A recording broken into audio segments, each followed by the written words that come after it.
Grace Sherwood, the most famous witch in the state of Virginia, the Witch of Pungo. The woman with so much lore surrounding her name.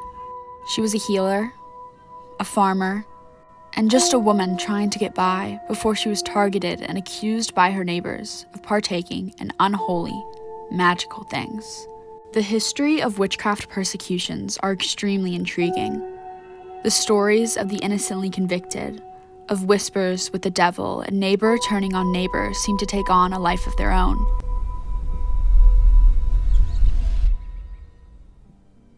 Witches are commonly known to be women possessing evil and magic powers. They are characterized by their long noses, black cloaks, and pointed hats. Our modern perception of a wicked, green-faced monster carries far into history. Witchcraft persecutions began in medieval Europe because of superstitions and fear of the dark arts. Disease, disasters, famine, illness, and death came with no warning or any clear reason behind it. Witchcraft served as the only feasible explanation.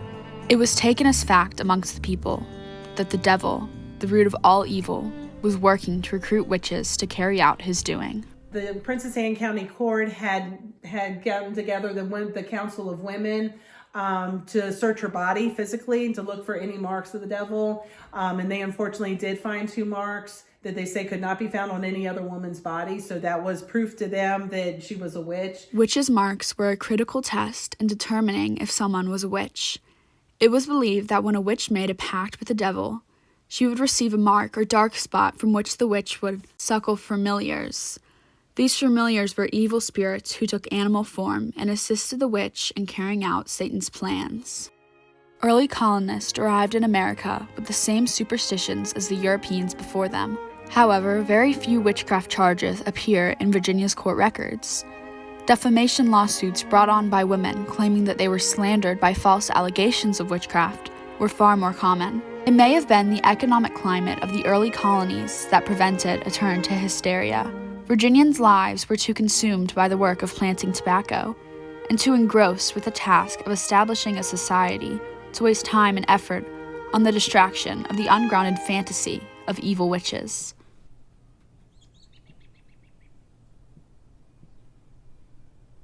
In Virginia's history, there has only ever been one person to be tried by water and persecuted as a witch, and that person was Grace Sherwood. She was tried by ducking in 1706 after many legal battles with her neighbors. What led them to hate Grace so much, to target her as an evil being who works closely with the devil, is unknown. Who was Grace Sherwood? Everything that we know for sure about her only exists in the few remaining court records of her life. We know that in 1680, Grace married a farmer named James Sherwood. However, very few records remain of Grace Sherwood before 1698, when she and her husband sued both of her neighbors, John and Jane Gisburn, and Anthony and Elizabeth Barnes, for defamation and slander. The Gisburns had been making claims about Grace, saying that she had bewitched their pigs to death and bewitched their cotton. The Sherwoods also went to court against the Barnes, arguing that they had wronged and abused said Grace and her name and reputation. Elizabeth Barnes told that Grace had slipped through her keyhole like a bewitched cat, with fangs and claws. She jumped on Elizabeth's back and caused blood to flow. After this, Grace disappeared back through the keyhole. Elizabeth's husband Anthony had demanded that Grace was charged in court on suspicion of witchcraft. This case was dismissed, and Grace faced no charges and continued on with her life. Grace's husband died in 1702. After the death of her husband, Grace took on the farm, working it alongside her sons. The 200 acres of land was now hers, which at the time, being a woman landowner, was extremely uncommon. His death also meant that no one was left to look out for Grace. In 1705, Grace was set upon by Elizabeth and badly beaten to her damage. Luke Hill's wife Elizabeth defended her actions, alleging that Grace had bewitched her unborn child, causing her to miscarry. It was proven in court that Grace was beaten barbarously and bruised and maimed. Grace Sherwood was awarded damages of 20 shillings for the assault. This defeat in court angered the Hills, so they appealed the case, charging Grace of witchcraft. Previously, the courts may have been able to dismiss the continuous charges. However, as claims escalated, the situation had to be addressed. Grace Sherwood was summoned to appear at court on January 3, 1705, so the justices could determine if she was a witch, and if so, had she bewitched Elizabeth Hill. They wouldn't hold up in court today, but that was the evidence that they had, and they felt that that was strong enough to convict her. And so then they gave her the opportunity to say, okay, you can stand up in church, because back then church and court and everything was one of the same. And he said, okay, if you stand up in church, confess your sins, we will make this go away and we won't pursue it anymore. And that's when she stood up on a box in church and very loudly, very proudly proclaimed, I be not a witch, I be a healer. And so then after that, that's when he said, okay, well, the only thing we have left that we can do is to give you a trial by water, where he would take her out into the Lynnhaven River above a man's depth, meaning over her head, and see if she floated or if she sank, to determine if she was a witch or not.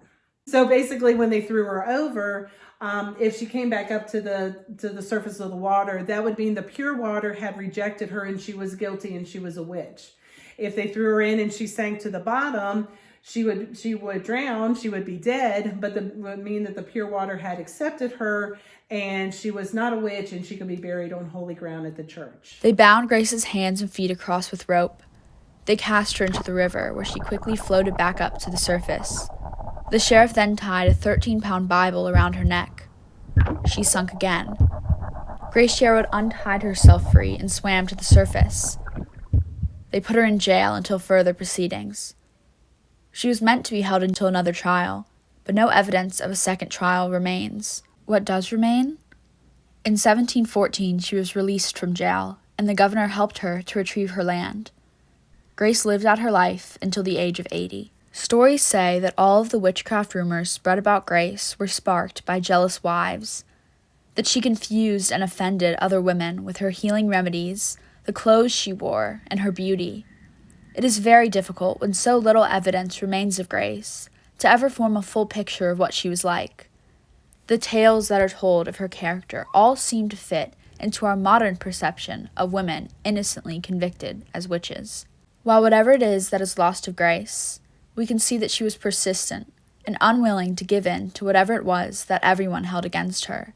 On the 300th anniversary of her conviction, the governor of Virginia granted her an informal pardon in order to officially restore the good name of Grace Sherwood.